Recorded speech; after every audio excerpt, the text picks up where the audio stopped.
It honestly looked like a baby's head lodged into my pelvis, except for I knew I wasn't pregnant.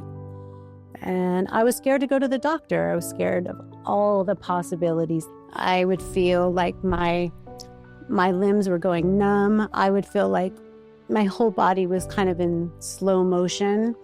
And it felt like I was going to die. I was still carrying all of my old wounds, old fears, old beliefs in my body. And eventually, the body keeps the score. And I stuffed everything down. And that's when things started to slowly over time break down. It was just the very beginning of a new life filled with fear, uncertainty, and a downhill spiral of everything going wrong in my life. I thought, well, if even a funny guy can do it, you don't have to be a yogi or a super spiritual guru to do this. I think I can do it. Most importantly, meditation taught my body that it can heal itself. And it was a clear sign, it was a clear signal from God, from the universe, showing me that something else was out there helping me.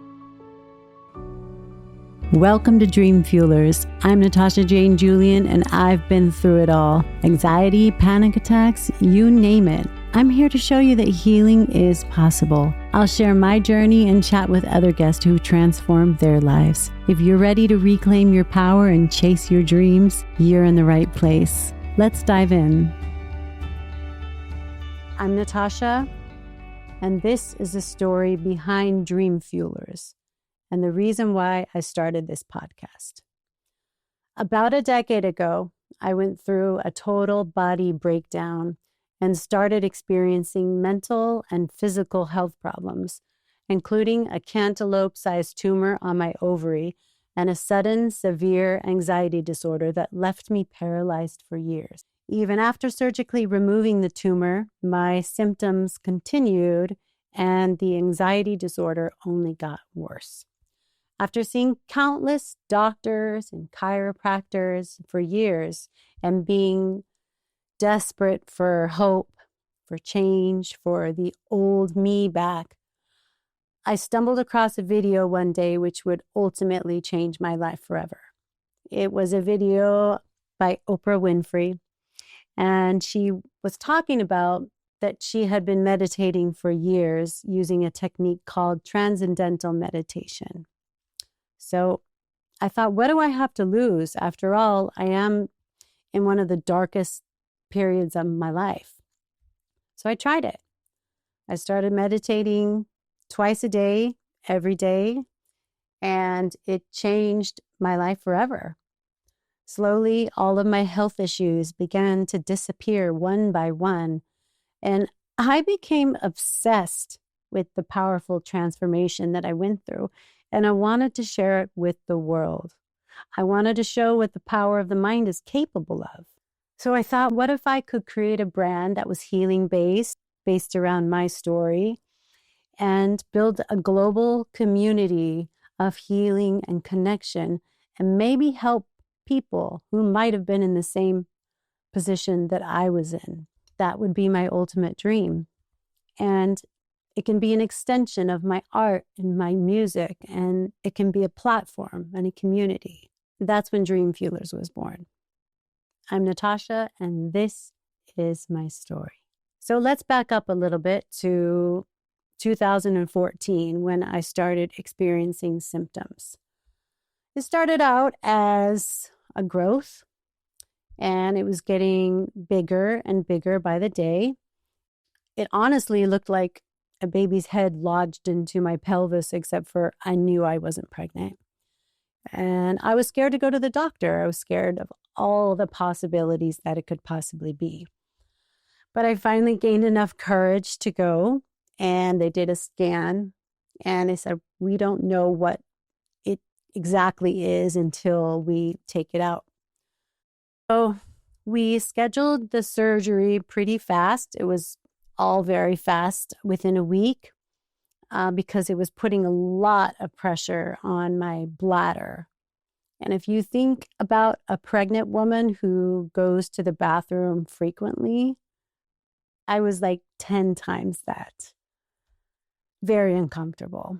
So we did the surgery, and I honestly thought after the surgery that I was going to be back to myself. I was going to be back to normal life. And it was exactly the opposite. It was just the very beginning of a new life filled with fear, uncertainty, and a downhill spiral of everything going wrong in my life.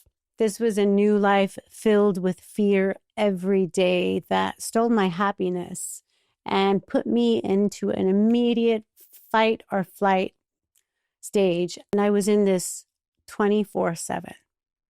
It was very scary. And then immediately after surgery, I developed an anxiety disorder. I started having panic attacks. I had my first panic attack, and I had never had panic attacks before. It was very, very scary. And I didn't know what it was. For anyone who's ever had a panic attack before and has never had one before, the symptoms are real. So anybody who would tell me, oh, that's in your head, no, they were real. I was really feeling those things that I was feeling. I would feel like my limbs were going numb. I would feel like my whole body was kind of in slow motion, and it felt like I was going to die. So let's back up to the very beginning so I can set the stage for my adult life. I was born in a small town called Idlewild, and I was the third of 5 children. And my parents had a really loving relationship at the beginning, but it very quickly turned into a very volatile, unhealthy relationship pretty fast. There was a lot of back and forths until they finally divorced. But for example, we would often leave the house in the middle of the night. My mom would wake us up, get us all in the van. And there were a lot of really scary moments during these nights. And we would go stay at the pastor's house and his wife or other members of the church just to have some peace and safety for the night. But we would go to school the next day, and I was hypersensitive and always really worried about what the other kids might think, or did anybody even know? Did anybody know what was going on with my family? And I was embarrassed. But I became an overachiever, became a straight A student. I think now that was my way to feel like I was in control of something and also feel like I was one of my peers. I was very competitive, and that made me feel normal. But home was not what you would consider like a safe place to be. And it's not so much even about violence. There was violence, but we didn't feel safe to say what you need to say, to speak up, to be comfortable in your skin. We were always on pins and needles, always worried about, did we do something wrong? Is dad going to get mad? And I honestly, I don't blame one or the other. I think that just because of the environment and the pasts of my mom and the past of my dad, and you just bring those together and it just became the perfect storm. So yeah, you can imagine it was a very chaotic household. And I was always a people pleaser, as my mom was, always just trying to do the right thing and trying to make people happy. But there was one person who later on became a very important person in my life. And it was the one person who made me feel safe. And it was our neighbor. Her name was Nina. And she was my mom's midwife and the lady who delivered me. She lived right next door, which was very convenient. And her daughter was also my age, and we grew up to be best friends. And she was very calm and peaceful and just exuded this radiance about her. And it was the exact opposite of what was happening at my house. So I found a lot of peace and happiness at her house, and I spent a lot of time with her. And she planted a seed that I would never even know that it would become as big as it was. And she was so happy and peaceful, and she was always smiling, and she always made us have a lot of fun and always made me forget about what was happening at home. And she meditated. I think she was probably the only person that I knew in the town that meditated at that time. And we always giggled as kids, but little did I know that she was planting a seed that would later bloom in my life and become very, very important to me. She never put a label on her relationship with God or the universe. She just was a good human, and you felt good around her. Just one of those type of people that you didn't know why, but you just felt good. So fast forward to when I became an adult, and now you can see that this really set me up for my adult life. I became a young mom, and I was pregnant at 20. I had my daughter at 21. At the time, it was actually very exciting because I had been told when I was 18 that I had PCOS and I might not be able to have kids. So when I got pregnant, it was a surprise, but it was also, I thought, seize the day, this might not be able to happen again. So you can see that these traits as a child were starting to surface as an adult. I didn't ever speak up for myself. I avoided conflict like the plague.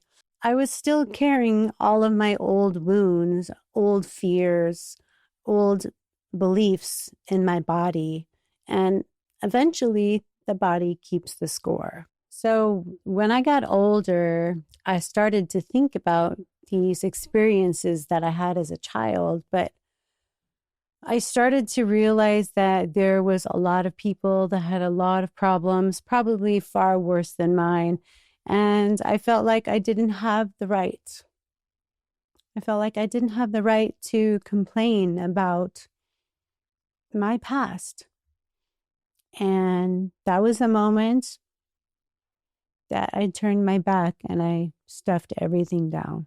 And that's when things started to slowly over time break down. I was living in Florida in my late 20s, and that's when the first signs happened. I was doing some bodybuilding competitions for a couple years, and I would have these really big episodes with my neck and excruciating pain. The doctor said it was stemming from my childhood scoliosis, which makes sense. But why was this all happening now when I've had scoliosis my whole life? So I can remember many times that I went to the chiropractor and I couldn't move. I would be stuck in a side position or my back. And it took me a week to get back up onto my feet. And it was very scary. And the pain of the physical problems were now becoming one with my emotions. And it was sending me into this big loop. So those were the first signs. And I became a regular at the chiropractor's office. And back then, that's what I relied on. And then fast forward to us moving to France for a couple of years. That's when I was starting to just push everything away, thinking this is going to be my new life now. That's when I was having panic attacks every now and then. I started to get really sad. I started to get even more shy and timid when I used to be very outgoing as a child. And a few years later, we moved back to Los Angeles. I had a good run for a couple of years. I started to perform with my band, and I was having some panic attacks now and then, managing everything on a light level, but underneath these things were still like bubbling up to the surface until one day I can remember that I was driving on Olympic Boulevard and I was really sad, like probably this deep depression that I had never really found myself in. It was just pretty much everything reached the limit. And it's like, hey, listen up. And I sent a message to my best friend, Angeline. And I said, hey, how are you? And she said, I'm fine. How are you? And I said, I'm not good at all. I remember this day. I said, no, this is one of the darkest times in my life. So I don't know why I reached out that day, but it was like a confirmation that, yeah, this is not good. And it was shortly after that, during this time, that I was using every opportunity in the car. If I had 10 minutes or 5 minutes, I was looking for something that would give me some hope. And I was watching Oprah videos, empowerment videos for her college students to point them in the right direction and guide them and to empower them. And some of these things that I was hearing were really new to me. And I was thinking, where have I been? So I had stumbled across a video by Oprah. She had said she had been doing Transcendental Meditation for years. And I also heard that Jerry Seinfeld did it and a lot of other people. And I thought, well, if even a funny guy can do it, you don't have to be a yogi or a super spiritual guru to do this. I think I can do it. So I started meditating twice a day, every day. I almost never missed a session for the first year. And it completely changed my life. One by one, my body was getting better, getting healthier. My relationships were changing. And even the things that really looked from the outside that maybe other people needed to change, or you realize that you have to start with yourself first, because as I was changing, the other people around me started to change. And even if people didn't treat me very well before, it was because I had given my power away and I was slowly gaining it back. Meditation took off the veil for me to see clearly. It was like a ripple effect as well. My focus started to get better. Nobody really knows this, but when I was a kid, I didn't really read past school. I didn't have the focus for it. When I started reading, the page would usually go blurry, and it wasn't my eyesight. It was a focus thing. And I started reading shortly after that. I had this big urge and desire to start reading and learning, and this was new for me. So I read book after book after book the first year, and then continued the second year. And it's like slowly everything in my life was starting to gain more clarity, and my mind was getting clearer. My health was getting better. It's still an ongoing, lifelong process, but it took the veil off so that I could see other areas that, hey, I might need therapy there. I started journaling as well, something that I had never done before. And this is just the beginning. I'm just peeling off more and more layers of unresolved trauma, and I'm having to face it now. I'm having to deal with it. But it's because of meditation that I was able to see that. You're just going through life subconsciously, and we all don't know when we're subconscious. We're going through life in this manner. We can't really see clearly until we can see clearly and we're conscious. And even my goals in life, my old goals started to realign. I had new goals come in that I could realign with my purpose. And that's where Dream Fuelers came in. This idea to use the worst decade of my entire life to create some purpose and some healing and connection on a bigger level. Because I honestly during the time that I was going through this, I wondered if there's anybody else out there that was going through this like me. And this podcast is an extension of my mission. Here, I get to tell my story, and I'm going to interview other guests where you can really hear their story, what they went through, what helped them, what helped me, and gain just some more insight. Maybe have a friend, maybe have a community. Healing is messy, but with it comes a lot of personal growth and transformation. But if you think about it, all of our realities and our pasts and our genetic code, these all shape who we are. So you never really know what somebody's going through and the extent of what they're going through. It could be different for all of us. So something that may seem not really that big of a deal for some people made a really big impact for other people. It's not about comparison. It's about how did that affect you? And the more layers that I was peeling back, the more I realized that I had a lot of work to do if I truly wanted to become free of fear, free of pain, which I lived in for many, many years. If I wanted to embody the best version of myself, I was going to have to do the work. And I knew it was always there. It was just cloudy and I couldn't see it. I can describe it as an antenna to God, to the universe. And when you meditate, you have a clear signal and you can listen and you can hear things that you couldn't hear before. It's pretty magical. And that's what meditation did for me. It took me out of my fight or flight state. It took me out of a permanent state of fear, which I lived in for a very long time. When you're in this high state of stress, you can develop sickness and disease. That's what happens.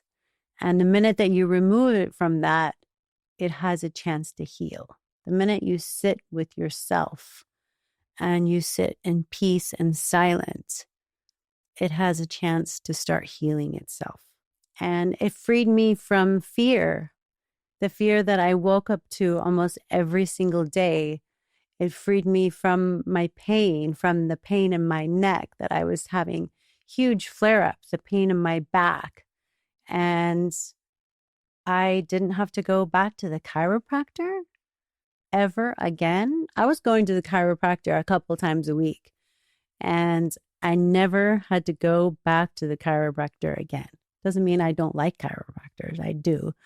But I had my own built-in chiropractor. But most importantly, meditation taught my body that it can heal itself.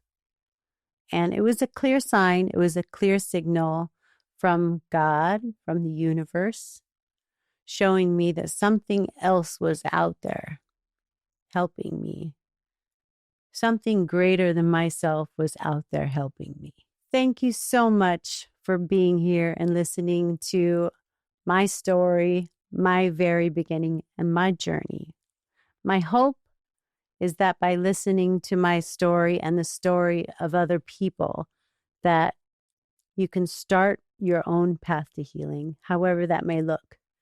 It's different for all of us, and sometimes it can be messy. But just know that there is light at the end of the tunnel, and you don't have to walk it alone, and there is a way out. I'm Natasha. This is the Dream Fuelerzz podcast, and I will see you on the next episode. Thanks for tuning in to Dream Fuelerzz. We hope today's episode inspired you on your healing journey. Remember, transformation is possible for everyone. Follow and share with someone who really needs it, and we'll see you next time. Keep dreaming big.